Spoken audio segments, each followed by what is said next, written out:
another week and another day where I have nothing to say except for hitting this. We started already? I did, yes. Live long and prosper. Let's go.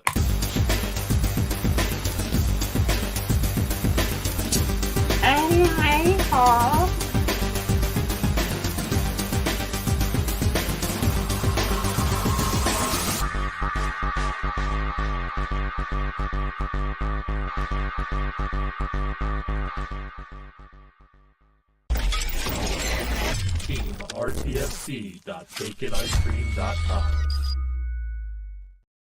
What's going on, everyone? Welcome to the Evercast, your weekly dose of Evercade goodness. I'm one of your hosts, Rich. I'm here with Ed, Richard, KillDashNine. What's going on? Look at my balls. Oh, wow. That is banned. That's what I should have said. No chance of monetizing this if you said that within the first 15 seconds. You might as well drop the F-bomb. You can say balls. You can say balls. So I was playing a game the other day. I was doing a video capture, and within the first 10 seconds of playing the game, this lady in the game dropped 3 F-bombs. And I'm like, what the? Even the games are trying to get me not monetized. What the heck? Right. So there you go. We got Crow here. What's up, man? Look at my ducks. There's so many. So many. And he has a name each and every one of them. Mike is in the house saying you have an outdated bumper. I know. I know half the story from about July. it. It's from July. I need the one with everybody. There's like 2 or 3 more people. You should just make a collage. The bumper should just be one collage of everybody's logos now because the GOG got so many members. My Composite of all 4 logos combined. Yes. Yeah. I will update that. That is my mission. So next time you see us, I'll make sure we get that up there. And then of course, Pete, the EverCanadian himself. What's going on? I'm out of focus. Yo, what's up? I did an Evercade live show last night. That was an interesting adventures in portrait versus landscape from my phone, but it went well. Very cool. Very cool. I finished Merc last night on the live stream. Nice. Yeah. That's a good time. And now I can't move my right hand. It's cramped because of saute mode. Yeah. It's bad for your health. Evercade is bad for your health. We could definitely. This show is bad for my health. We could definitely chat about that a little bit, but first we're gonna go in and say hi to some peoples. We got Fan and Fiction in here. What's going on? We got Dan Nastic in the house. We got Jason. What's going on? Lemony Pie's in here. Dan Ruff's in here. How do we say that one? A Tranger music. A Tranger music. A Tranger music. Yes. Well, welcome. E.T. Ranger music. We got Leonard Jim in here. We got Roberts in the house. Tales from the Junland Waste is here. Nick the Toy Collector's here. Lemony Pie is here. Brother Mike from the original Next Level Gaming. What's going on? Al's here. Skeletrix is here. Kid Guzzy's here always from Coastal Florida. Reppin' Coastal Florida. What's going on? Dave Lister's here. Brian F is going on here. And I think we've caught up. But yes, so how was everyone's week? How was the week here? It was another too long. Fine week. Over here on my side. Actually got was super busy in the work flow for the first 2.5 days of the week, and then the second 2.5 days was busy in a different way because I actually went to a convention related. That's to dedication. Seeing you make a Polymega video from the convention floor, I'm like, is he running the convention? Because there's no one else in the room. Yeah, it was right after people out to Dewey's video because that's a boss move. Everybody out breaking Polymega news. It was pretty good. Yeah, it was right after one of the keynotes, and everyone was going down to go like get snacks and stuff. So like everyone just cleared out, and I was actually looking for like a corner, but people were like, as soon as they left the keynote, they like absorbed all of the spaces outside of the keynote. They were like on calls or like doing tickets for like their jobs. It's all tech guys. So they're all on the tertiary, and there was literally no one in there, and I'm like, I'm just gonna do it here.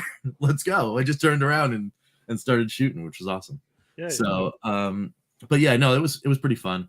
And I must say the sound in there was great. Like they must have like dampening walls or something because it sounded like really good to be doing that in such a big room. Oh yeah.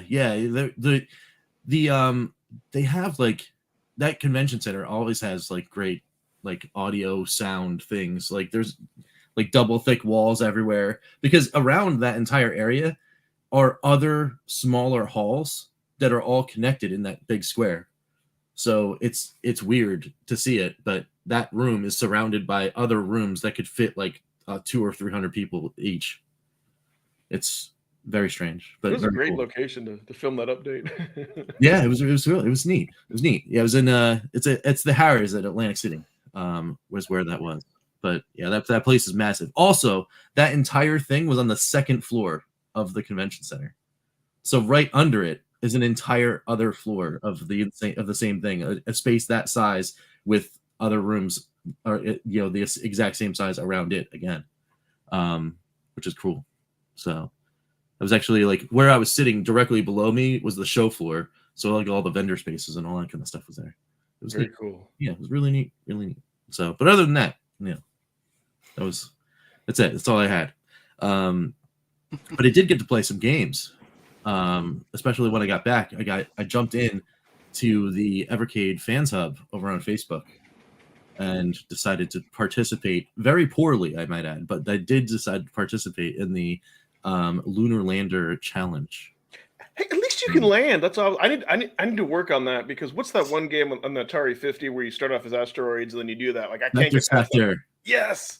Yes. You can't get past that level. You just have to have patience. But I'm like, man, you figured it out. Well, the thing is, I guess you have to have patience, but you don't have to have patience because there's so many people on the hub right now. Let me see if I could bring up some scores or something. I just got destroyed. I had 300 something. Well, how many credits did they let you have? Just one? 2. 1,500. Okay, because just one, it makes it seem like you should have more time for a competition. Yeah. Well, somebody was able to score 2275 with 1,500 fuel units. So with 2 coins, they were able to score 2,275. This is the current first place person. Yeah, that's crazy. I think landing is pretty touchy in all those games. Now I'm curious. I want to. The game just came out on a playdate called Gravity Express where they fixed that. They just let you, if you line up straight with the ground, no matter at height, I think a general height anyway, if you hit B button, it lands for you. It makes those types of games a lot more actual and fun and enjoyable. But lunar landing, I've never really had a major problem with landing in that, but it is tough. Yeah. Man, I feel more squirmy today. You know when you just sit there and you itches and you just can't be comfortable. On this. Take your meds, Ed. Take your meds. Good. I thought we weren't supposed to. We were going to tell people about that. I don't know. This week, maybe because last time of the holiday of 4 day, and this week dragged on for me. I was like, oh. Yeah.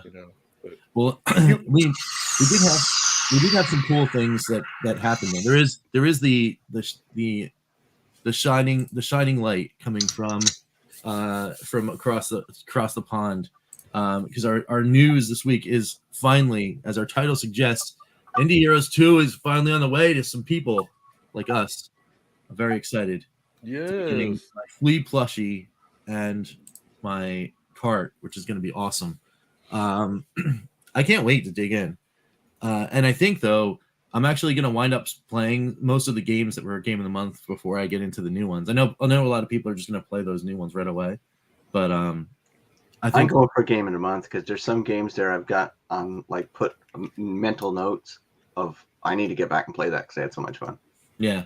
I mean, there was at least 3 on my list from Game of the Month that I have to go back and play, and it would have been 4 because I actually really did like Lunar Journey, but I finished it, so I was like, oh well. I mean, I finished it.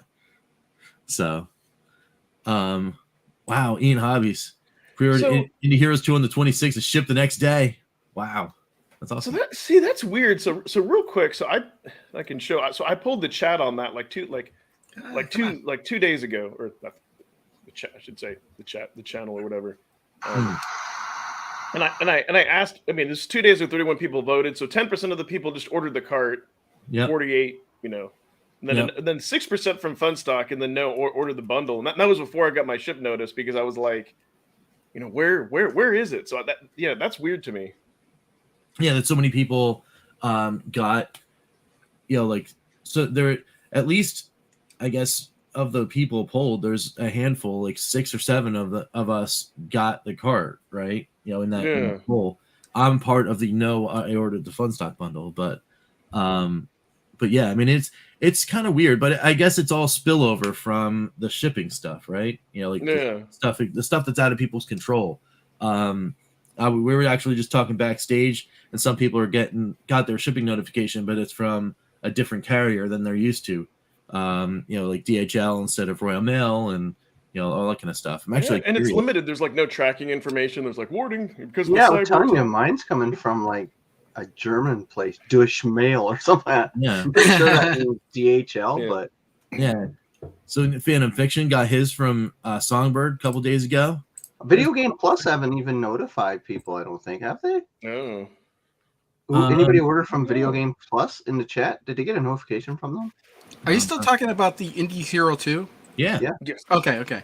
No, I ordered. You go for the last 5 minutes, Crow. I was just making sure I didn't miss something because I'm playing Lunar Lander. Yeah, Did you get your notification from? He's gonna destroy my little No, easily I didn't get a notification from Amazon or Best Buy. I ordered from both. I just was curious to see which would come first. But I wouldn't expect it until the day before because they would ship it and get it the next day. Right.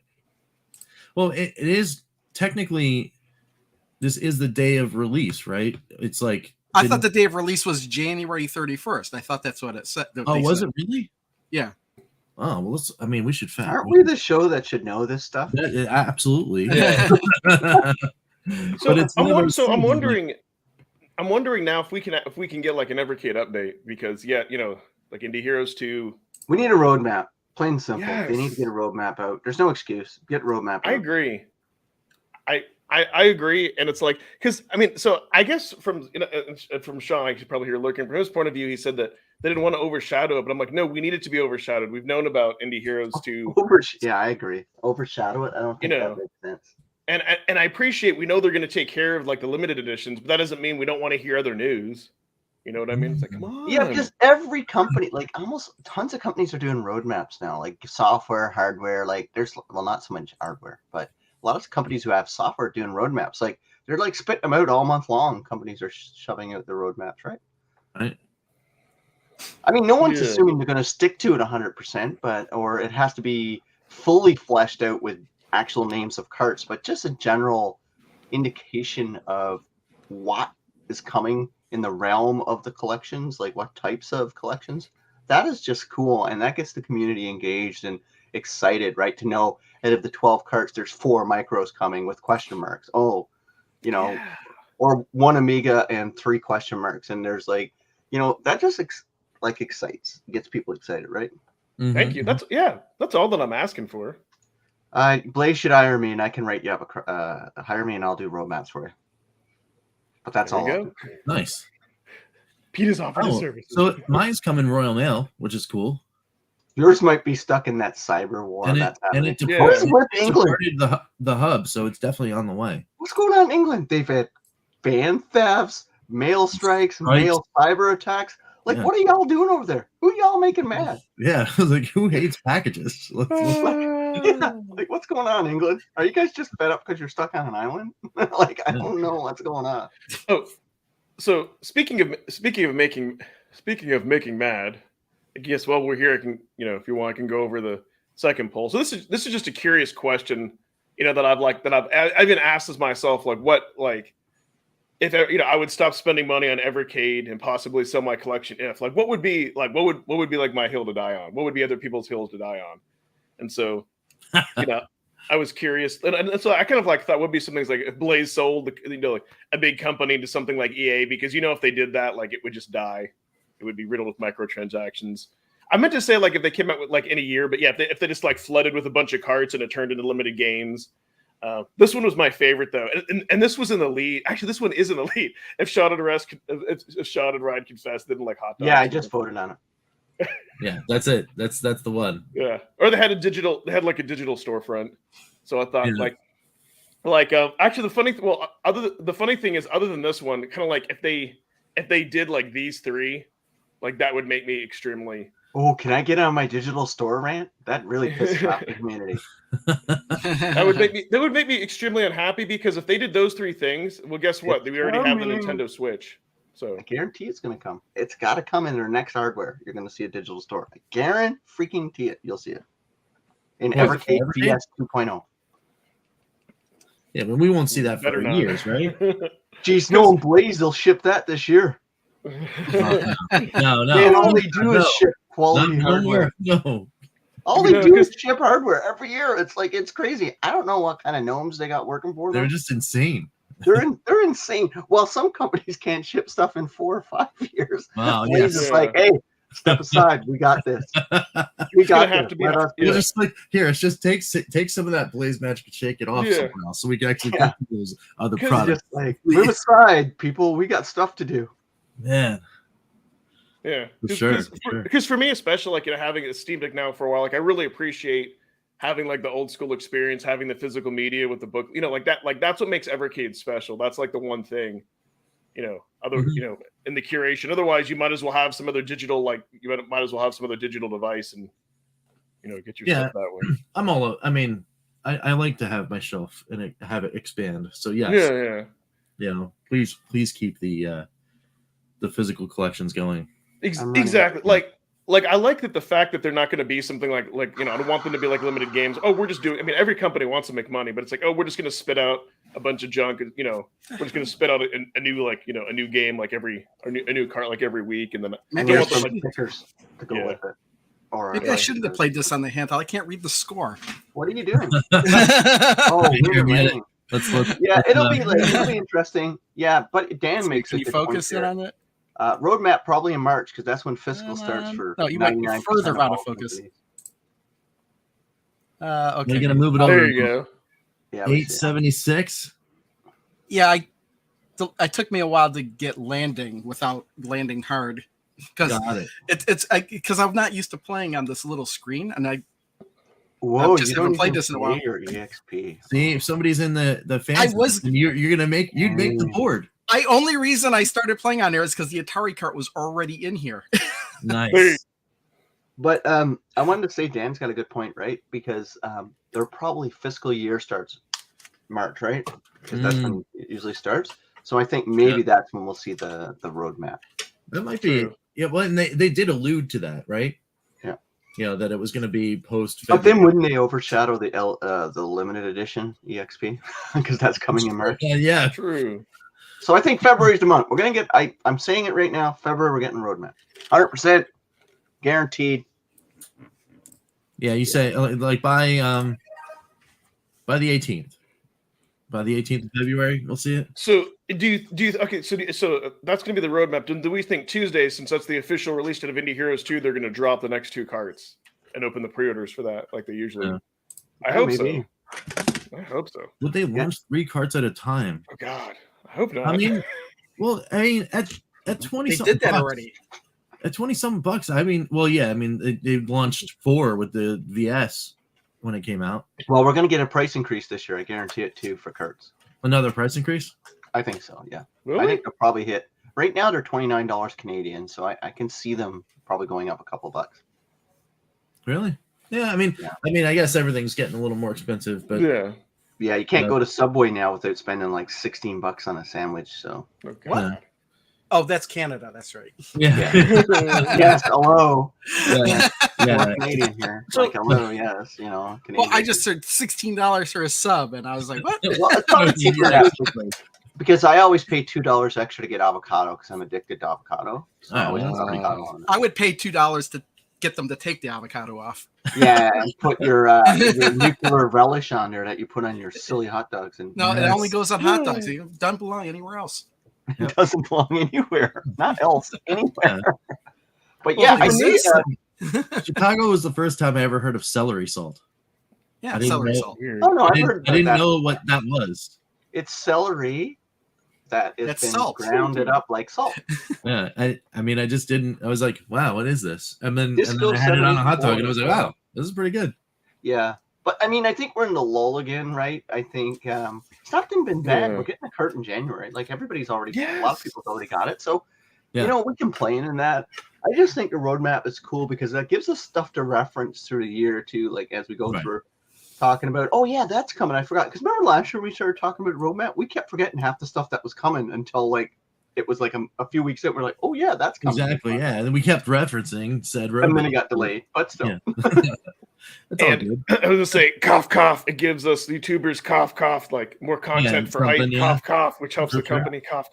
For sure. But Yeah. I mean, getting back to that question, you know what? I would do it. If they launched 3 carts at a time, I think I'd still be in. I would. Because I don't want it for always- one figure, reason. figure it out, right? And as long as it wasn't like literally every month, right? Thank you. Launch Yeah. 3 carts Thank at a you. time. But it's, you know, that's still around the price at current prices. That's still around the price of one AAA title on It is. PlayStation 5 or Yeah. Xbox, right? Well, case in point, man. One thing I really enjoy about what they're doing with Game of the Month, and just bear with me as I go through this journey with you. There was a game coming out on AAA called Forspoken, and I was in this dilemma because I love the look of this game. I love what the story was going to say, but I'm not willing to pay $100 for it. That's what it costs digitally in Canada, $100, right? Ew. So $89 plus tax, $100. And they had a demo. So I downloaded and played the demo, and I actually did a video on my channel, plug. And I actually liked the game, but not enough ever to spend $100. So I saved $100 spending. I'll wait. I put up my wish list. It's going to come on sale. Now, how does that go with indie Euros? There's probably a lot of people who test drove Game of the Month and tried those games that can now make a really intelligent decision on whether they want to buy the cart or not, and or you know not get that one because they're not like us. They don't want all the collections. They just want what they play. So that's really cool. So that's what I like about the Game of the Month. I like about what they're doing in that realm software wise, because there's probably a lot of people out there, and I use a lot loosely, but there's probably a lot of people decide not to get the Indie Heroes. But there's probably more people who play the Game of the Month will get the Indies Hero collection too now because of that, I think. Yes. We need more of those things on the Evercade. No more hardware, but more of those little programs, those little things that helps people make decisions, which would be really cool. Yes. No more sure. hardware. Yeah. So for me, the reason I don't want like 3 carts consistently, because it kind of reminds me when we got the VS, and it was nice to get all those extra carts. But with me, the problem, like one of the things I love about Evercade is the curation. And with me, like, I'll blow through all those, and I kind of feel like 2 carts is like it's good, like it's enough to for me to get my fix, but it's not an overload. You know what I mean? Yeah. And then you could say, well, you don't have to buy all 3 carts, but yes, I do. I will. Well, have to be honest, Ed, I'm gonna correct you on this because I think we're all at it. We love and hate the curation of the carts sometimes, right? Because there's some carts that we just don't like, and that's okay, right? There's some that are better than others because that's what subjectivity is in gaming, right? Like, well, how would you know? How would you know that you didn't like it unless you had it? Well, there's some like a lot of the collections are based on stuff you played as a child, you played in the 80s, you played in the 90s, you know, stuff like that, right? Like I knew I didn't like Worms before I got it because I had tried it before and hated it. So yeah, if you didn't like Worms, why would you buy the Worms collection? Because I needed to have the complete numbered collection. Although, because you need number 18 on the shelf. Yeah, exactly. Is it really number 18? It is. That's weird that you know that, Rich. It's right here. I It's know, probably right? just Crow looking at didn't it. even know that. See, you're more Worms fan than Crow. Well, I'd have to pull up my spreadsheet, you know. So I'll tell you. He's massive spreadsheet. That's like a So no, that is a great question. So something like Gremlins, like I didn't know, but for me, like some of it is FOMO, right? Because I could be looking, you know, and I've done this sometimes. Where like, hey, let me just pop in that cart. Let me play that game that I don't like, and maybe it turns out that I do like that game later on, or maybe there's like another version of it later down the road, or a sequel or something where I want to reference. You know what I mean? So that's and for like $20, it's like it's like worth it for the price. Like, you know, it's for because there's people I assume that just get Evercade like just to play. Maybe they don't care about the collection part, but like for us, like we care about both. We care about the physical media, and we kind of care about like the Evercade experience is what I like to call it, the whole thing wrapped in that package. So, you know. Yeah. But I mean, Al makes a great point here on the highlighted comment here. we technically know 4 of them already. There is going to be a Total Plan 2 and IRM 2 because they mentioned that before. Indie Heroes 2. I guess you could lump that into this and like, Amiga set. But Indie Heroes, is it this year or next year? Which year does it belong to? Well, so I would always assume because they had put out all those games in the Game of the Month that it's technically a last year cart that just kind of got pushed. Yeah, because it was supposed to come in November, right? Yeah. So it's the last year cart. I don't know if we've ever asked them to clarify that or not. Or really does it matter? But I guess it might matter. If we're expecting 12 and they just to say, well, number 1 was Indie Heroes. Right. Well, I guess they'll clarify that if they, when they put out the roadmap. If they ever put a roadmap out. Yeah. Well, didn't they put Indie Heroes on the other roadmap though? Yeah, it was. It was December. It was the last one on the old road. Yes. So it's got to be last year then. Yeah. So here's what's so y'all brought up or something for me to think about. So a bit of a good point. So let's say if they said the next 2 carts were like, let's say like Toplin 2 or Iron 2, some people would be excited and some people are like, oh, now I have to buy those. For me, to be honest, I would just be kind of like, meh. But if like, let's say out of the blue, if there was like an Indie Heroes 3, like they wouldn't do this, but if that came out, like I would be super pumped because it's indie. But then I know some people will be like, what are you guys doing? So I think it just depends on what your jam is. And that's what I thought was great. Like, I don't know if you all saw Pete's like recent video where he did a poll and had people vote on the different categories, like indie, computer, and set his. So I think it depends like of those categories, like what you're into. Like for me, arcade, indie, anything, I'll take that all day long. Yeah, it's a complete subjectivity call, right? Like, yes, that's why I was interested to do that video because my thoughts differ from a lot of different people about what I want, and that's okay, right? But it is kind of a dilemma that they put themselves in, and I'm sure they're basing it on sales. They have to, right? It can't be based on nostalgia or what their gut, like what they feel is the best collection groupings to put out. It's got to be on sales, right? Like, so if the Namco collection, that era of games sold really well, we'll probably get more of those because there's an appetite for them, right? Perhaps. So they have to base it on sales, previous sales of those categories. Like, I would assume that would be the smart business decision. Yes. You know what I wish Blaze would do? Like, let's say if they didn't release any numbers, if they just gave us like a graph chart and just said like which carts were the highest sell. Like, they don't even have to give us numbers. Like, I would be curious to know, like, is arcade really at the top? Like I think it is, or is it? Yeah, and we do need to have point of sales, true sales, not creative ones, like a lot of companies do. We manufactured 1 million units, but only 100,000 sold. I'd want sold numbers. Right. Yeah. Because they do them in batches, right? They probably do 20,000 carts at a time or 10,000 carts at a time.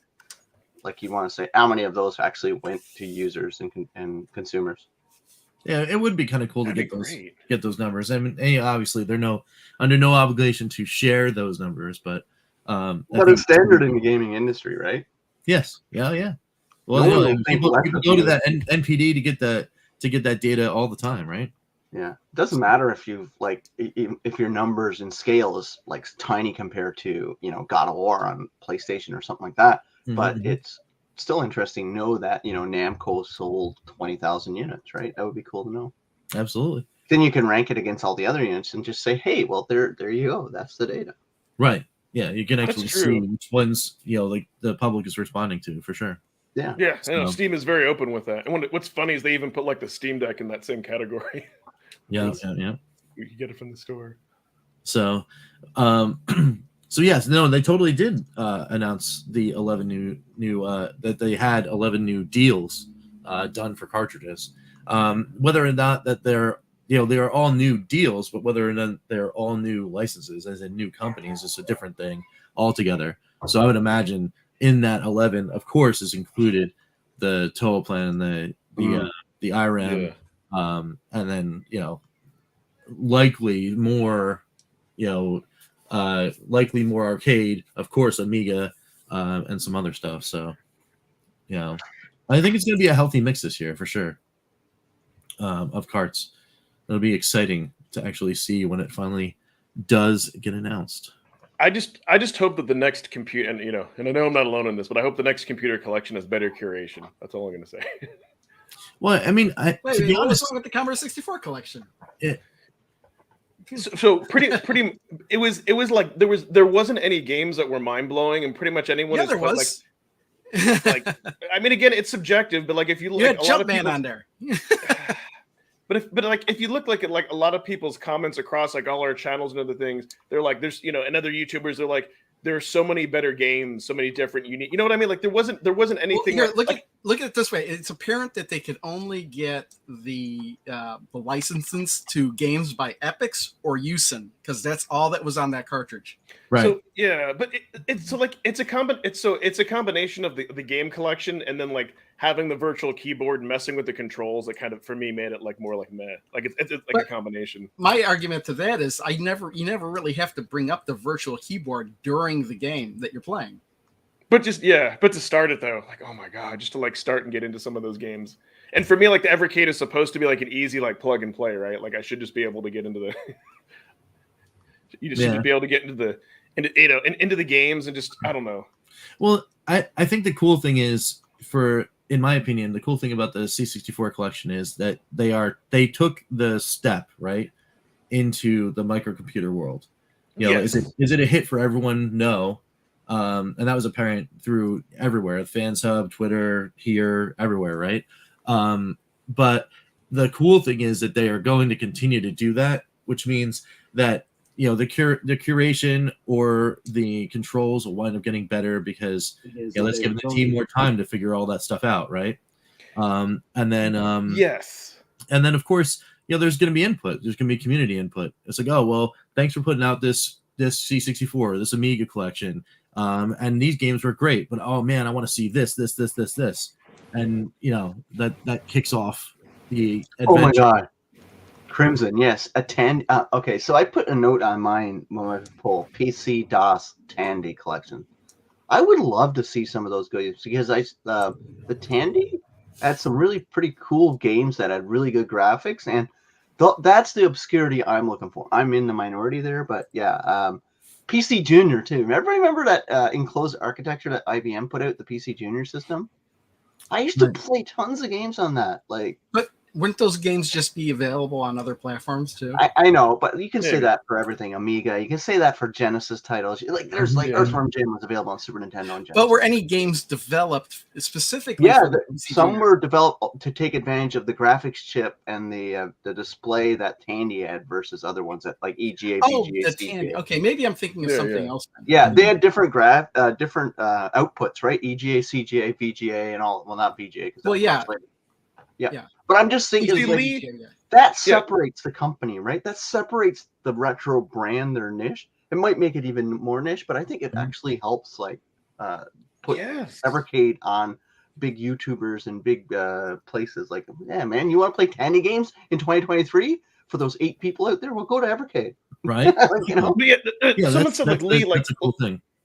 Yes, like want that. Like someone said, Lee, like yes, I want more games like Lee. Another thing too that I want Evercade to do more, and they started to do this with like the Intellivision One collection, is I want more of those like homebrew games, like for Odyssey, and those different obscure computer systems, and like put those homebrew games we don't know about that would be easier. I want more Princess Quest.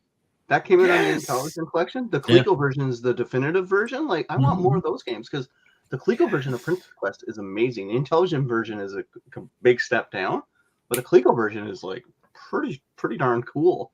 Almost like rivals some early NES stuff. But yeah, like that's what excites me. Like, but I know a lot of people get introduced to the Evercade purely based on the NESs and the Atari collections and stuff too, right? Because they see that and they remember. It's like, oh, I remember playing this game back in the day. Exactly. Man, it's $60. I'm gonna pick this up, right? So it's a delicate balance that they have to do. It is. Yeah. It is. Yeah. PS1 era games would be pretty cool too. Like obviously in whatever deals they could get. Because you can't fill like an entire cart with 5 or 6 of those games because they're so huge. But I would love to see more just start getting sprinkled in this year. It would depend on the game because some of those games are surprisingly small. That's true. There are some that you would expect to be bigger, but aren't. Yeah. And also, if you could replace the CD audio with like a converted MP3 format, some of those are barely anything in size. Then. That's true. Yeah, that's right. Because the audio was a big part of some of that. Oh, cool. Oh, nice. Tandy Leather Company. Tandy would be handy. Well, Coleco was like Coleco. They were like a hardware company or something like that before they got in video games. I thought Coleco was the leather company. Yeah. Coleco was the shoe company. Yeah. So if they do something like PS1, so here's a few things that I think they need to do is they also, it goes back to software development. Like they need to have more options to upscale that. Like you do on like regular emulators where everything like it looks like beautiful for the time. You know what I mean? Like it doesn't. I think that's one important thing. And then we need something like a Tekken title. Like please, like don't give me like a weird like sports game that was only available in the UK. I'm sorry. Give me something. If you're gonna take up that space and devote it, give me something. I mean, if you're gonna get Namco back in the table, I mean, you bring up a good point, right? You bring up a really good point. Maybe Blaze needs to. The people who make the curation choices probably need to be also from different regions in the world. Maybe they have like a council or because it is really British focused, right? And Europe focused. I'm not saying anything wrong with that because I enjoy games I've never played before. Maybe they do have someone from Japan. Well, Muzz does some work for them out of Japan and maybe North America that could help in their curation too. Maybe just a different perspective. I mean, the Commodore 64 one had at the Epix games those were mostly North American. Yeah. I'm just saying it's maybe they do that anyway. I'm not sure. I don't know. Yeah. But and I know we've touched on the 64, but for me, like I felt like throwing the winter games on there, like it was just recycled. Like to me, that whole collection. I love the winter games. But we already had that because like initially there were. What do you mean you already had that? We had like some version of like summer and winter, Those were the crappy ones, the crappy Genesis versions. Then we got the good Commodore 64 ones. To me, they were they were. Yeah. But my point is, like we'd already seen that collection. It just kind of felt like it was rushed because they had a lot going on. So I hope this year, focus on curation, focus on like something like the Movie Monster. Like for me, I'm like, why would you ever put that game when your character moves so slow? You know what I mean? Like that's. I thought it was cool though. I like that game. People loved that game back then. Yeah, I liked it. And it's actually a sequel. It's actually a sequel to Crush, Crumple, and Chomp, which is a game I love. Mm-hmm.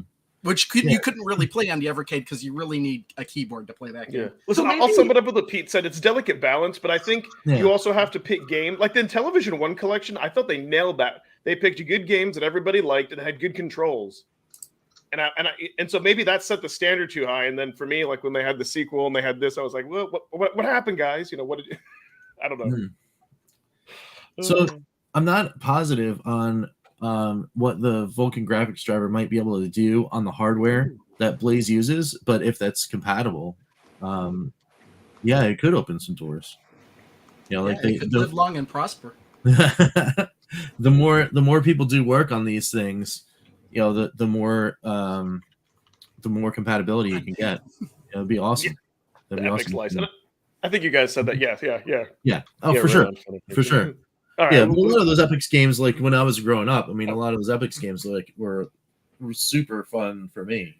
Again, I know, especially me, like I feel like I'm super hypercritical collector, but that's the good and the bad thing, right? Again, it's the curation, the discovery, and for me, it like to even like look at the discussion we're having now. Like it's worth it to own it just for that. Mm-hmm. And that's what's great about Evercade. Even something like the Gremlin collection, you're getting the experience out of it. Right.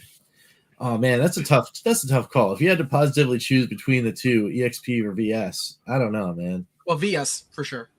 That's a no-brainer for me. Hello, EXP all the way. That's rough. Yeah, I think I'm VS right now. Yeah, well, I'm playing the EXP right now.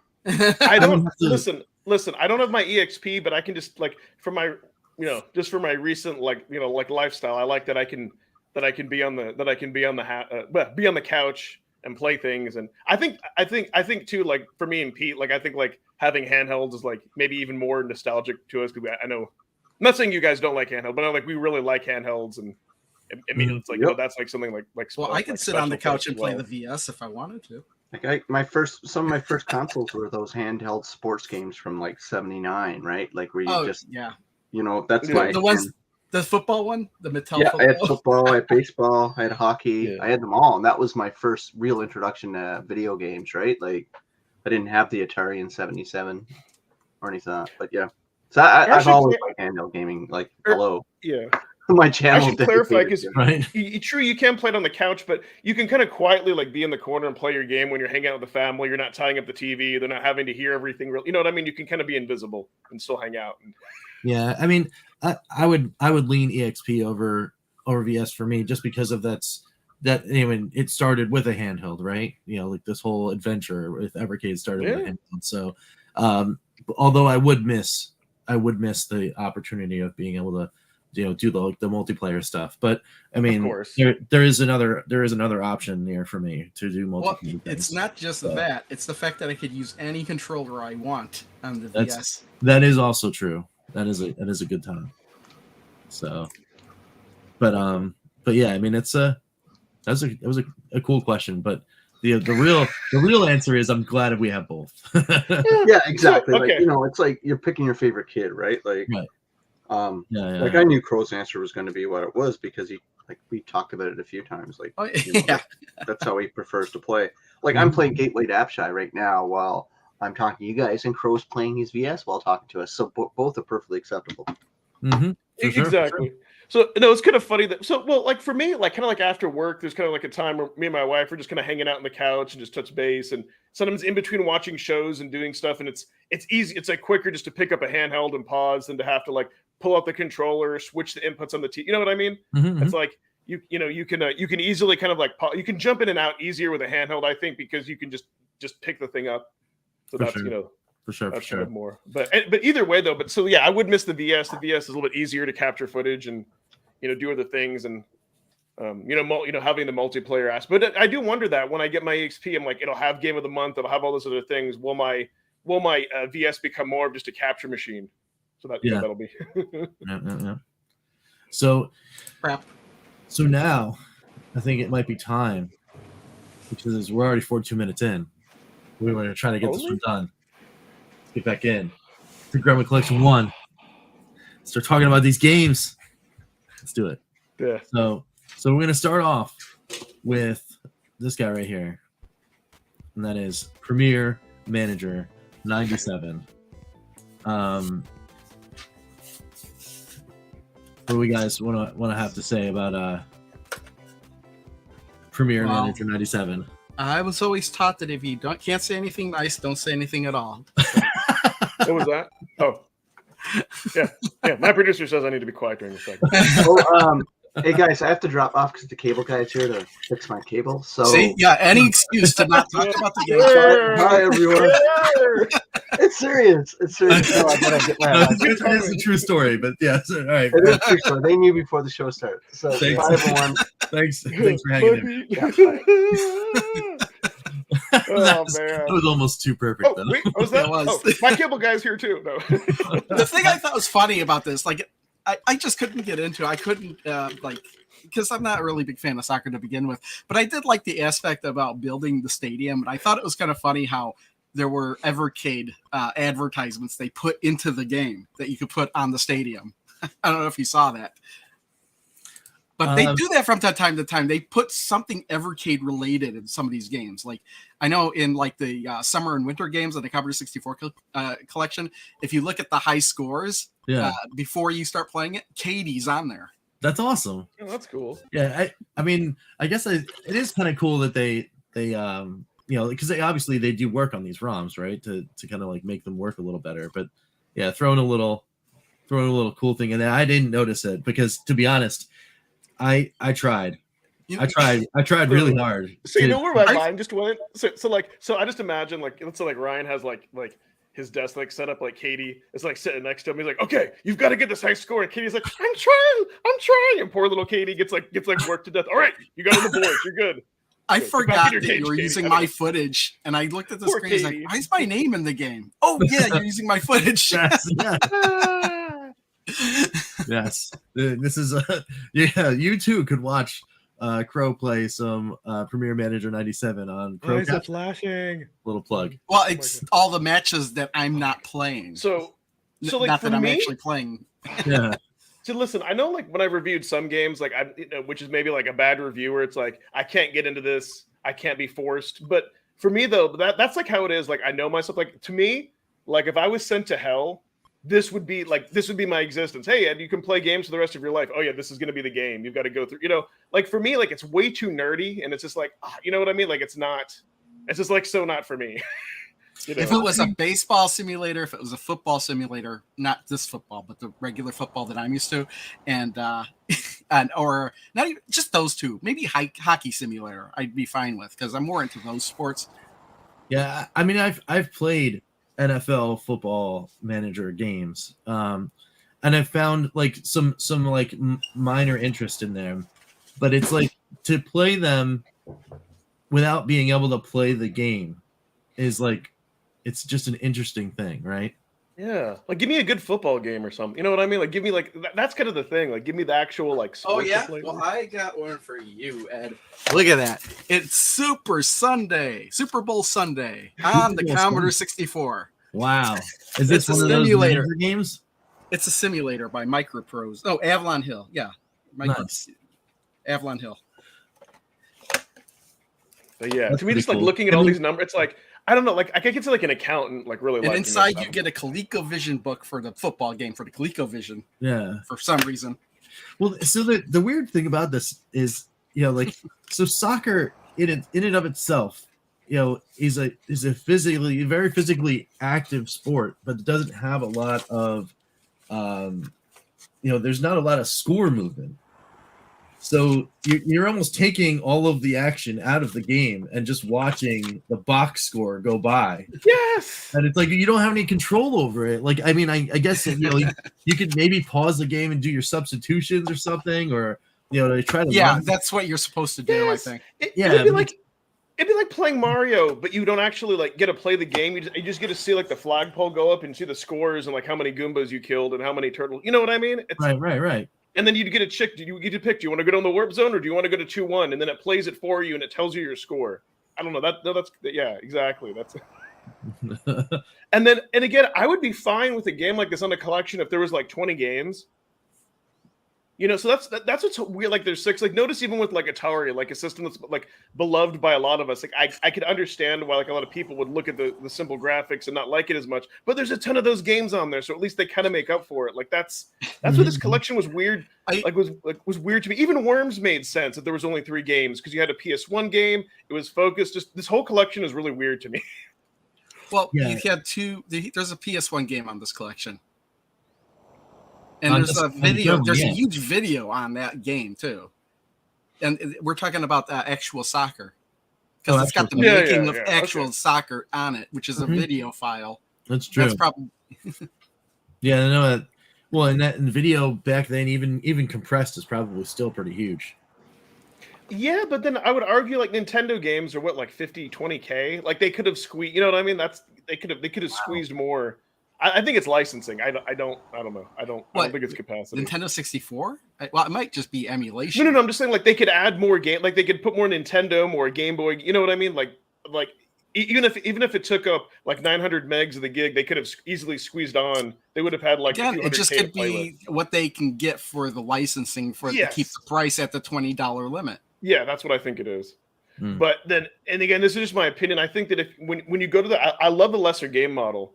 I really do. It's just you need to make sure that you need to have more bangers. That's all. I'm actually just laughing because I'm reading the back of this box and it says there's 3 game modes. The game modes are where you could play against another player. The second game mode is where you could play against the computer, and the third game mode is you could watch the computer play itself. Nice.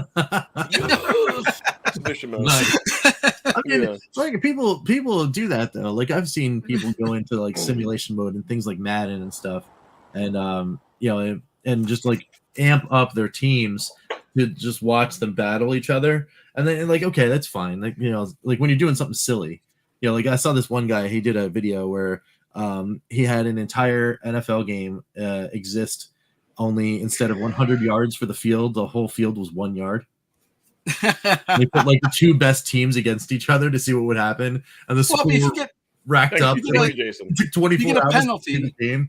If there's a penalty, you automatically get a safety. Beast Wrestler all day long. That's it. It took like 27 hours or something to play the game, but the score was like 500.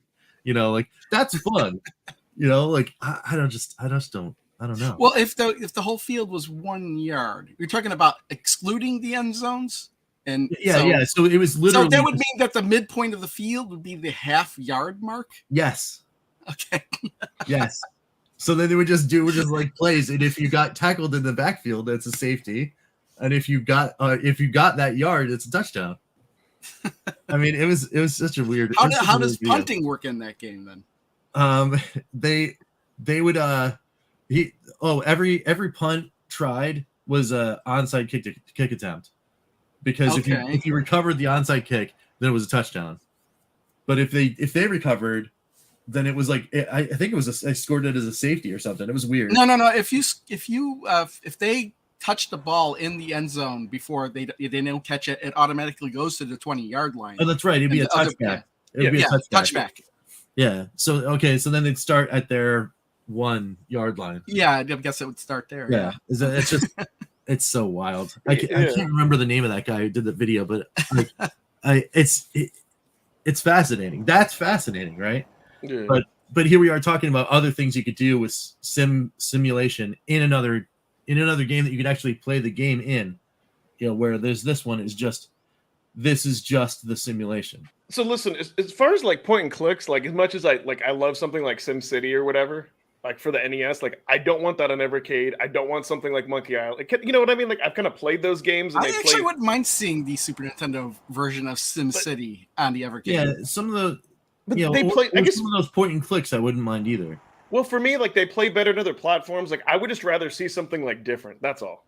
Like that's all. That's for me. I guess for my gaming, I either want it to be like story driven, like an RPG, or I want it to be like arcade, like where I can just jump in and and like get into it. If I kind of like feel like I'm in school or something, I'm like, oh my god, or at work.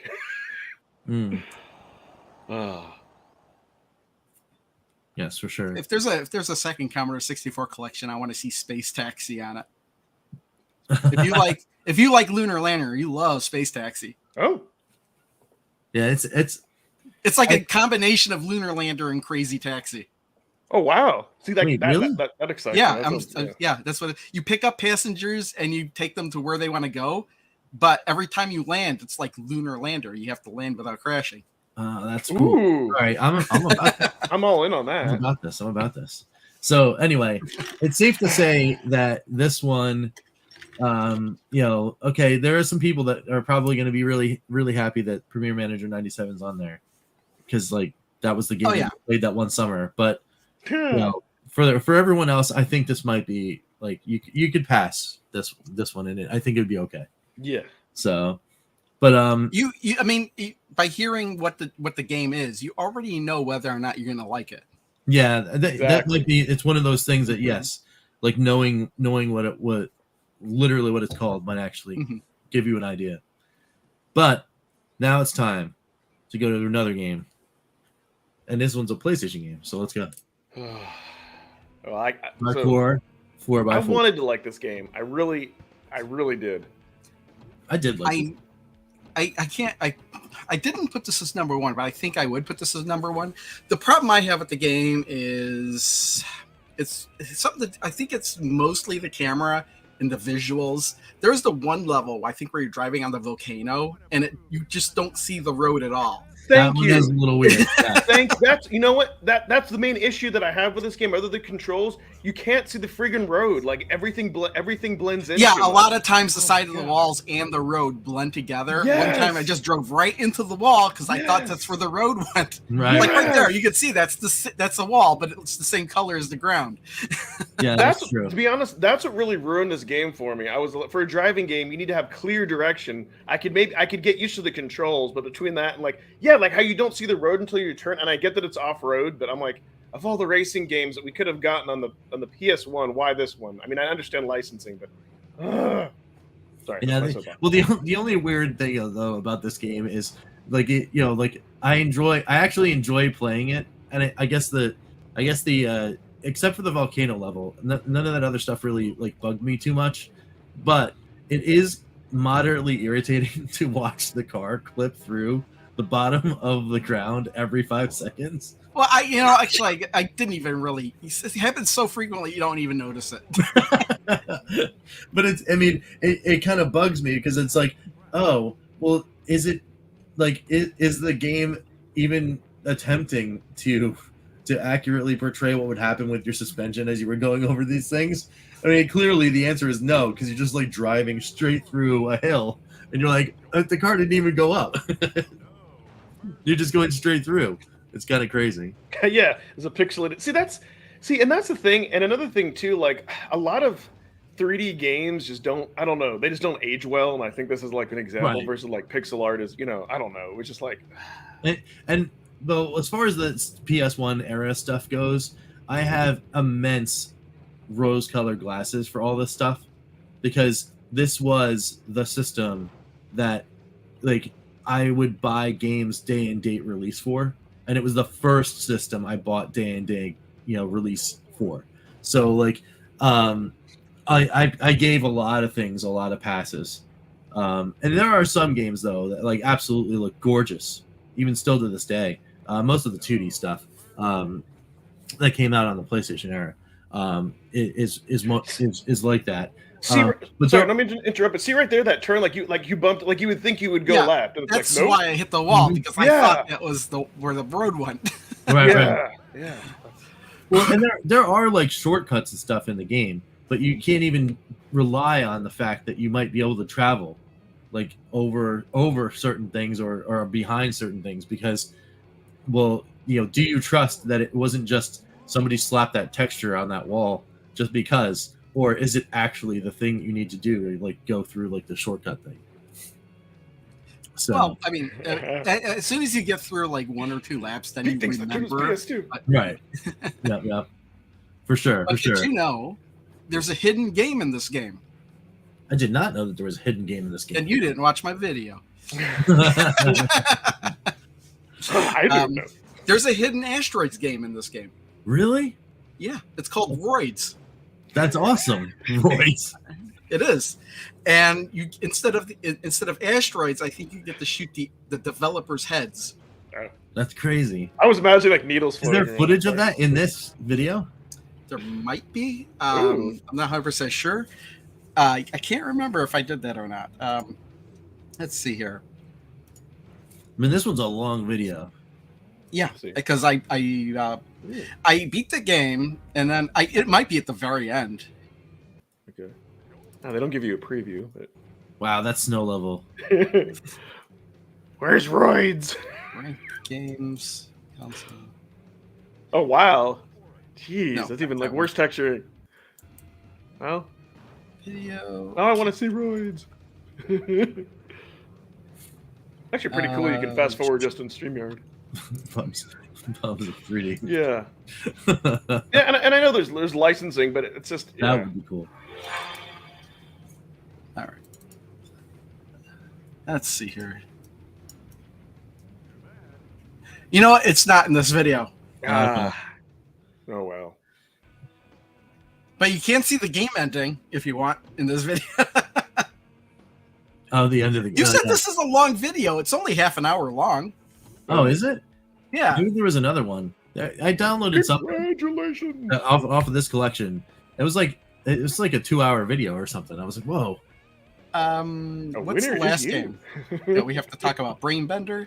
It's not Brainbender. No. Maybe it was something from last week. Was it Actua? Was it Actua Soccer that was really No, I probably didn't. Well, that actually... Yeah, we should talk about that game. That was almost an hour. Yeah, almost... Oh, that's great. What? Yeah. That, what could possibly go wrong? Yeah, I know. That should be Evercade's new slogan. What could possibly? I can't even remember exactly how to even. I kind of vaguely remember how to activate the mode. It's really weird. You have to go into your name settings, and you have to put in a specific name. There's actually 3 codes. One of them makes it rain frogs. One of them makes it. I'm serious. There's a rain frog code in the game. One of them, I think, unlocks the hidden car, and one of them unlocks the Roids game. Got it. That's pretty cool. Great. So, but anyway, yeah, it's. I mean, is it the best? Absolutely not. but for sure, I don't know. I like playing this every once in a while. I'll just put it in just to mess around with it. And now I'm definitely going to put it back because I want to go play the Roids game. So I'll have to go and watch Crow's video, get the code, and then go play Roids on hardcore 4x4. But I mean, again, it's another one of those that it's like you don't have to. Like this wasn't be like, oh, you gotta go get Gremlin because go play hardcore 4x4. It's not gonna be one of those. Yeah, for me, this is if you're not collecting to have every single cart, you could skip this one. Yeah, for sure. So, but all right, so let's get to the last game real quick. Yeah. It is Brainbender. Another game I really wanted to. So the first thing, and I hope Blaze does this in the future. For Game Boy games, like we need options. Like for me, like I don't like the black and white. I don't even mind the green. Like some of those like other indie game style. Like I love that, but we need to have emulator options for some type of color other than black and white. That's all I can say. But Game Boy was black and white. No, it wasn't though. It was like that green. That's the thing. It was actually part of the hardware. But on the LCD, but I guess maybe the game. But on the LCD though, it came out to be that kind of that green. Like it looks different. So you'd rather have it look green than what's that? What was that? The game of the month? That lunar game where you're on that planet. Like how they had that cool kind of green. Lunar Journey. Like that's how Game Boy more have looked, and I like those graphics. But not only that though, I think that like Blaze is a little bit behind by not offering different color palettes. Like even the default ugly like brown and whatever like Super Game Boy color palette. I could kind of see that. I just didn't care that much what color it looked like. But this game though, for me, like it was just really wonky. Like I don't know. I love Game Boy, but this was a miss. I'm all about a puzzle game. I like this game until getting closer to the end of the game, and then the hardware limitations of the Game Boy makes it impossible. Because every time you move a mirror, it has to redraw that laser. And while it's redrawing the laser, you can't do anything. And there's certain parts where you have to, if you don't get the mirrors exactly right, you can't go and adjust them really quick because the laser is moving really slow. Yeah, that's the frustration of it. But scale tricks, but like green. See, it's just for me. Like, there's something weird when a game is just black and white. Yeah. Like it's just like it is. Like it just like for me, like it hurts my eyes. Like even on my phone, like on a really clear screen, if you try to play.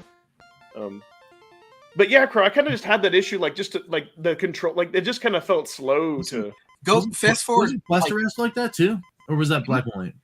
That Quest Erase was Game Boy Color. Oh, okay, got it. Go ahead and fast forward later in the video. You see some of the ridiculous. Because I think I got to like the last level, and I just at one point was just. Yeah. Oh, this isn't as hard as it seems. All right, let's go further. Enter password. And that's the thing, is like the password kind of limits you too, because you can only continue if you have a score high enough to be able to take your score away to continue. But if you use a password, your score is 0. So if you fail the first attempt, you can't continue. Wow. Well, luckily there's save states, but yeah. And then this one, the blocks regenerate. So if you're not, if you put the laser in the wrong spots, the blocks will block you off from being able to finish. Oh man! Wow. See, and that's like for me, like this needs like a mouse. I don't know. Again, it's just kind of one of those weird like. Well, I really wanted to like this game, but yeah. Believe it or not, this is actually part of a game series. This is like the second or third in a game series. I think it started with Deflector on the Commodore 64. And then there's Brainbender. Brainbender is like a different game on the Amiga. This is like, it's called the same thing, but it's like a different game, I think. It shifted. See, that's what actually funny that you mentioned that the Castlevania and both the Contra collection. Yes, they have different options. Well, here's the thing. I brought this question up specifically to Blaze. Like, why can't you have multiple ROM versions? Why not have the US version, the Japanese version, both, so you could choose which one? And they said that because they're licensing it, it would count as 2 different licenses. Yeah. Yeah. But if it's Konami putting it out, they don't have to license the game from themselves, so they could put all the versions on there. Exactly. Yeah, Exactly. I just don't see like how why can't you have all the different versions on there? Why does the licensing say that it can be only one version? Because it is basically the same game with different. Yeah, I think it depends on the company. Yeah, definitely. Like Konami is cool about that, right? They give you all the different versions for the Castlevanias and Contras and all that. And, there you go. Yeah, and then the flashing light. God, like that. That's what I mean. Like just a bit. Like I like the flashing. that paint that hurts me. Yeah, the flashing is a little annoying for me, but yeah, again, no, like, I really like the game. I don't know. That's why I don't like epilepsy warnings on videos with strobing lights, because it ruins the surprise. Wow. But for me, like, I don't know, like, and I guess maybe this is the way that I shouldn't look at it, but I'm like, if you're going to do a collection, like I would have been happier with homebrews. I don't know, maybe we've been spoiled too much by indie heroes, but I'm just like games like this, like there's much better like aftermarket homebrews they could have thrown together on a collection. Well, yeah, but were they made by Gremlin? No, but They might have been made by That's the thing. God. But like Morph Cat, like that, like, and again, to me, that like set the standard of an indie collection that has few titles. It had like a couple of bangers on it, you know, and then some other shorter games which were also great. But you felt like you got your money's worth, and it was a great experience. You know, maybe I was spoiled by that, but that's I kind of feel. Yeah. Yeah, for me, you know, again, any kind of puzzle game, you put it out there, I'm gonna play it. This one is one that like I revisit every once in a while, but it's not something that I would play. There are tons of other puzzle games that are, you know, around, and a ton of them on Indie Heroes actually, puzzle platformers and that kind of thing that I played far more than this one. But, Exactly. And I had this as a good game until I got later in the game, and it was just unplayable at that point. I was like, never mind, I don't like this game now. yeah, I mean, I actually didn't get I didn't get to that stage yet, so I haven't I guess I haven't experienced the possibility of being annoyed that much. But Yeah. But for sure. Headache, yeah, exactly. I was like, man. Yeah. Am I the only one that doesn't get headaches from flashing lights? I mean, I don't necessarily get a headache all the time, but there's certain flashing, certain like, I guess either frequency or like, you know, brightness, it'll get to me for sure. Because it's like what do you think about like a game like Tempest X3 or Tempest 2000, where it's like, oh well, that's just an assault to the eyes. There's so much flashing going on, it doesn't even matter. But it's I see. It's these weird ones where it's like you don't like the flashing. I mean, there really isn't necessarily a purpose to it other than to give you the input that, oh yes, you've successfully met all of the objectives and you're heading out of the level. You know, like it could just flash twice or something. Exactly. It's because like, it's jarring. Keep going. You're like, ah. 100% Rich. Like you're not expecting it, and then all of a sudden it's like, shh, shh, shh, you know. They should make it flash faster and longer. Oh my god, man! Ballistic Coffee Boy's on fire. Just flashing. Nice. But yeah, I'm still stuck in Common Era 2 there, Ballistic. And your other comment too about that Jag game, Zoop. That's not the one that we got on Lynx, right? We didn't get Zoop on Lynx, did we? I don't think Zoop was ever on. Oh, Zoop was on everything. Now that I think about it, but Lynx, it's no. I think it was far too late for it to come out on the Lynx. What was? We got Zoop came out in like '95. We got Loops with a Z, not Zoop. I'm thinking of Zoop. I'm not Loops. Loops is on the Lynx. Zoop is a different game that I don't like. Got it. Hey Jason, can you elaborate? He said Crow, you should talk. She can solve that. What problem? Solve what? I think You should talk to my wife. She could solve that for you. Yeah, elaborate on that. Well, I had a problem to be solved. Yeah, I don't. Yeah, I may have missed it. Nice. So, but anyway, without watching more flashing lights, I'm not getting editing. We're gonna say that marks the end of Gremlin Collection 1.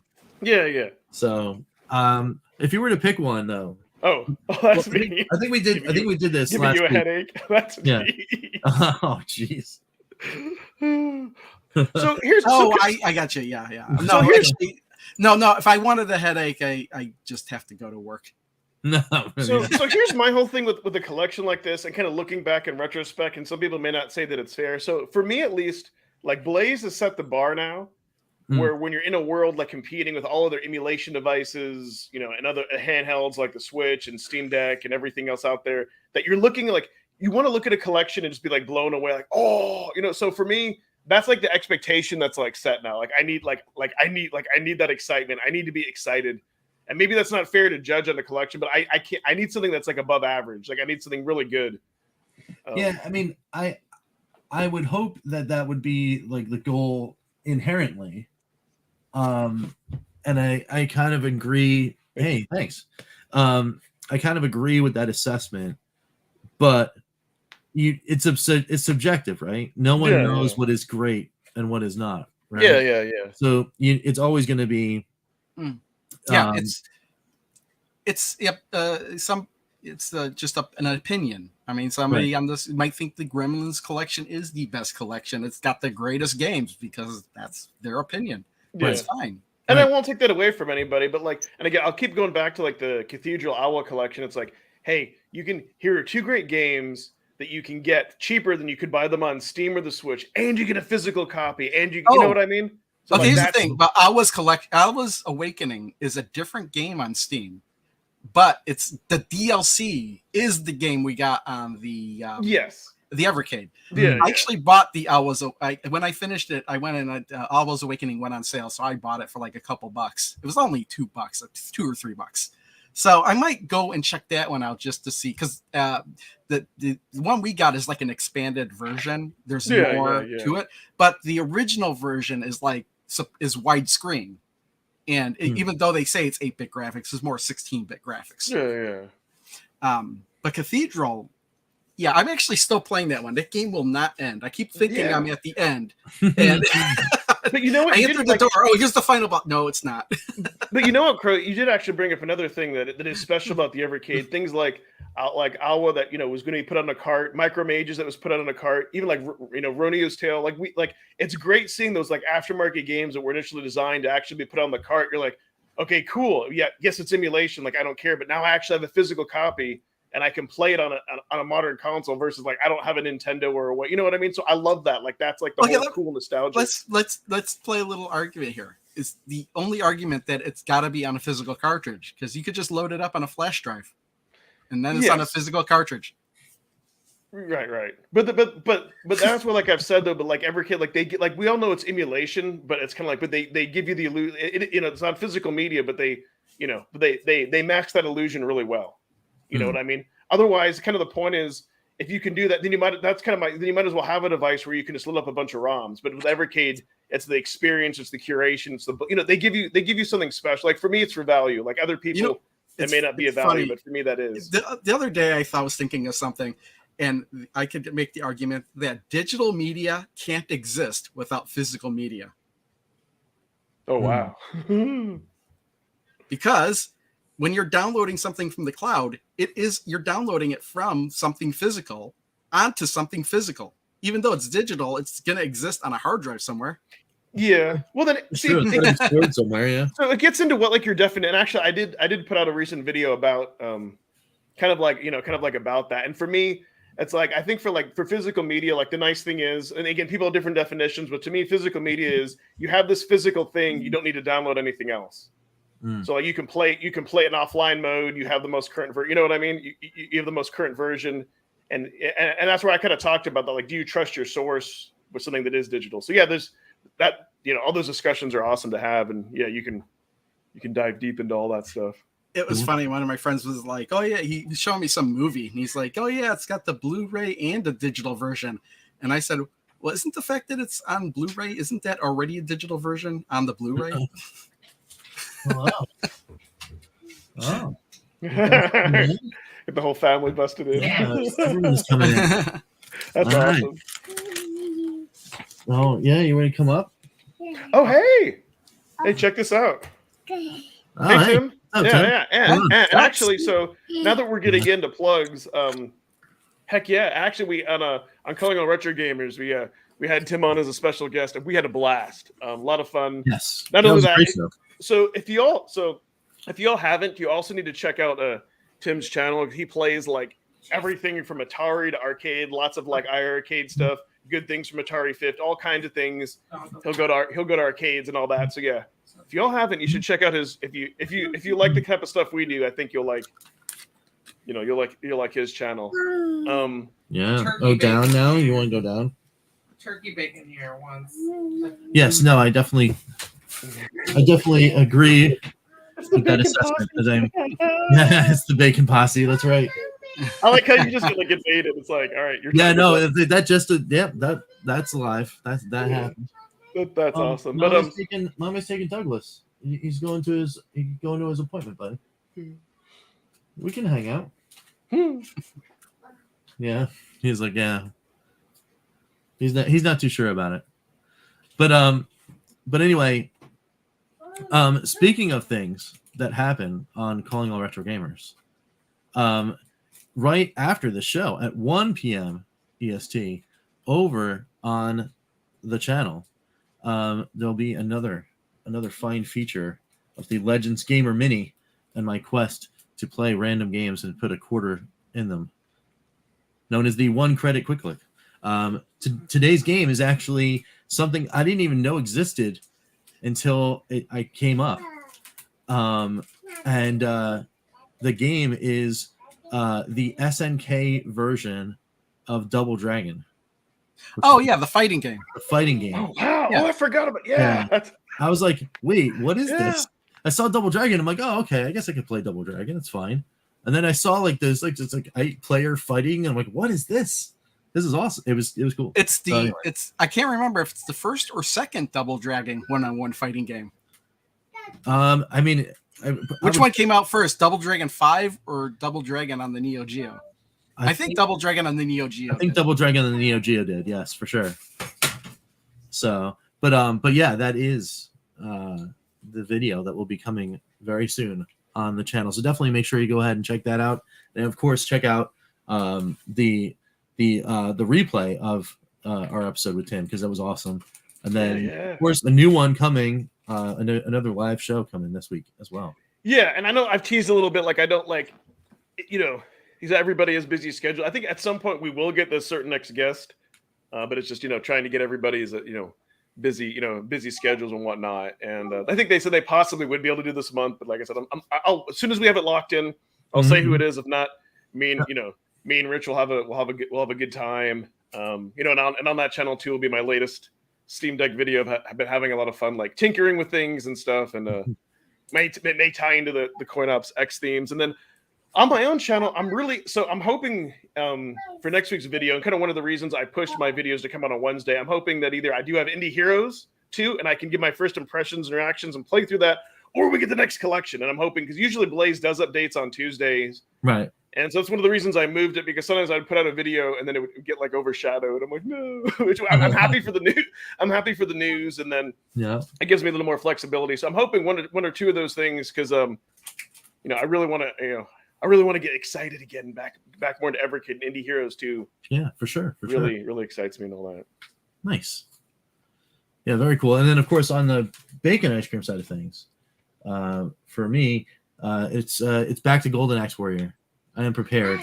I'm gonna take the plunge. It'll either probably be, I'll do either a video tonight or maybe tomorrow if I can get some time before the games start. I might actually start doing live streams though, like whenever I can get it, and then just try to hammer my head against the wall and get through the next 3 dungeons. So if I can get through 7, 8, and 9, then I'm prepared to do 10, and then 10. Well, it's got to be a big live show. I'm looking forward to that. Ed's gonna be a part of that one. That'll be pretty cool. And then we can just put that one to bed. Boom, we finish Golden Axe Warrior, and then I don't know, it's on to the next. So and then you can release like a 5-hour long montage of all the. Yes, that would be pretty cool. I think I will do that actually. Just cut them all together. Or maybe not fun, but however long. But yeah, no, I love that because that was one of those games that I'd heard about but never got to play, never had a master system, and it's like Zelda's like twin. So yeah, for me, I really enjoy watching you play that because it's like very, it's like really close to Zelda but still different, and a lot harder though, man. Some of those dungeons are brutal, but at least now that you have like the dragon armor and stuff, I think like last video, like, hey, I can actually get hit 4 times and it only takes a tiny bit of a heart. I'm like, yes, that's what it should be. Yes, yeah. I mean, some of those other enemies were just so brutal before all that. Now you get the flame sword too, because you do a little more damage. We'll see. We'll see what happens. See how that goes. But so Crow, what do you got going on for next week? I need to put together a video for Roxy Raccoon's Pinball Panic, which is not going on my pinball channel. It's the game that I got a code for like last year, and I actually I have everything I need. I even recorded the dialogue for the video. I just need to put it all together. The problem is that every time I have free time, I'm not doing that. I'm playing Cathedral instead because I'm almost done with it. I'm so close to the end of it.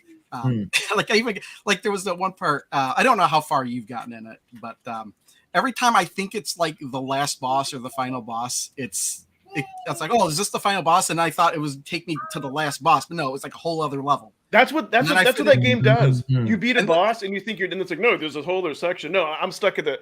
I'm stuck. Well, no, I entered the door. Door with you have to put the 5 gems in. Yeah. And I thought the final boss would be right behind that door. No, there's probably like 10 more levels. No, it's like another. It's like, there's a boss there.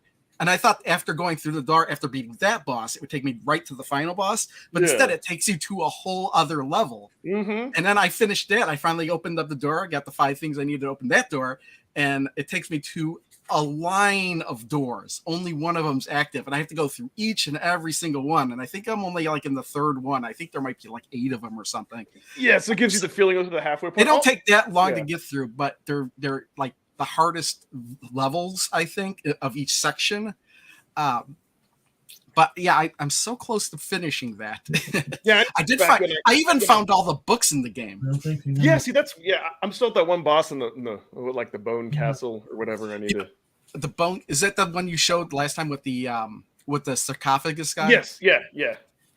What's funny is once you figure out how to beat him, it's like so easy. I know. I even beat the secret optional bosses in the game, which are ridiculous. There's like a blood knot and a I don't know if you've seen the sewer. I forgot there'd be a boss in the sewer if you went through there. Oh yeah. No, I gotta play more. But the other thing too, while we're talking about Crow's channel, I know if you haven't seen, watch his video like where he calls it "The Things Around Me," which is like a tour of like a soul, which it's fascinating. I want to say the way you have everything set up is unique. Like your cat lives like a god in that thing you built for them, and that was really a fun video. The thing is, how awesome the Lego Atari is. Like the Lego, that's incredible. What's funny is I was going to point it out, and I filmed it all, and then I was editing the video. I was like, oh, I never actually showed that thing. And I went back and I filmed it. You see all the stuff that like you've collected and what you have, and I enjoyed. Well, it was not in depth. I just wanted to keep it moving because I did edit like half the footage out with what I filmed. But the real reason I did that video is because it's been a long time since I did that, and it's been a long time since I put a video on the channel. So I wanted something I could just throw up there. Yeah, it's nice because the angle that we have is like, I feel like we get just like a tease of like what you have behind you. So it's like really cool just to kind of see. Yeah, mine, I don't have much. I created like a minute short to put on calling a retro gamers. So, but you actually have a lot of stuff behind there. So it's neat to. Yeah, very cool. Yeah, I actually have a video. I can't remember how long it is, where it goes through each and every one of those Funko Pops. Oh, wow. The thing is, though, it's so old that the wall's completely different now. That's wild. So all right, awesome. Well, I think that's just about everything there. Thanks everyone so much for hanging out and chatting with us. We got the ducks. They're saying goodbye. So, man, that thing's got like a flamethrower for her mouth. Yeah, that's the Godzilla duck. Nice. He's the one that's actually setting ducks on fire. And then there's one with a rocket pack on his back. And like if he gets lit, it's like goes off like a bomb. He shoots up in the sky and there's fireworks. There's a whole lot of weird stuff going on in this game. There's That's a fire. Awesome. There's a fireman duck that will actually put out the ducks that are on fire. That's totally cool. And you see that inflatable in the pool. they can actually pop if the duck with the knife or the unicorn duck gets near it. That's awesome. That's awesome. Well, anyway, this game is, if you could call it a game, this is only $2 on Steam. I mean, okay. it's clear That. that's $2 worth of enjoyment has been had on actually 2 different shows. So another side plug for Pete. Yes. Pete and Crow hang out almost every weekend now. I keep thinking every other weekend, but it has been every week. So I don't even know if we're doing it tomorrow. So who knows? It's for now it's called Hot Dogs.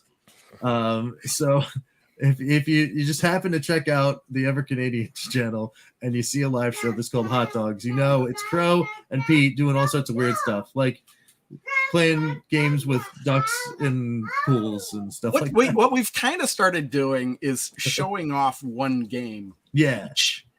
For the most part. And I actually showed, he tries to convince me to buy a game and I never do it. He tries to get me to buy the Playdate and he hasn't yet.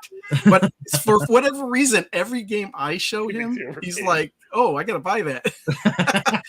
This game, I explained what it was. He's like, that's stupid. And then I had it playing and he's like, oh, this is actually quite interesting. And he started there's actually two DLCs to this too. Each DLC is $1.99. That's how they get you. And then you're spending $5. Yeah, that's how they get you. Well, now it's $6, but now I have twice as many ducks and two different areas. Oh, there you go. The ducks can go play another areas. That's good. Yeah, that's like on Ice Mountain level where they take like the Sky Tram. Nice. That's a good time. So anyway, all sorts of fun stuff to be had. Check out everybody. Check out all the channels. Do all the likes. Do all the thingies. And I think I overpaid. I've played this. I've had this on for like 60 or 70 hours already. Well, there you go. All right. So all right. Well, thanks everyone. Thanks everyone for watching. We'll see you guys. We'll see you guys next week with some more Evercade awesomeness. Bye-bye. See you guys. Would you kill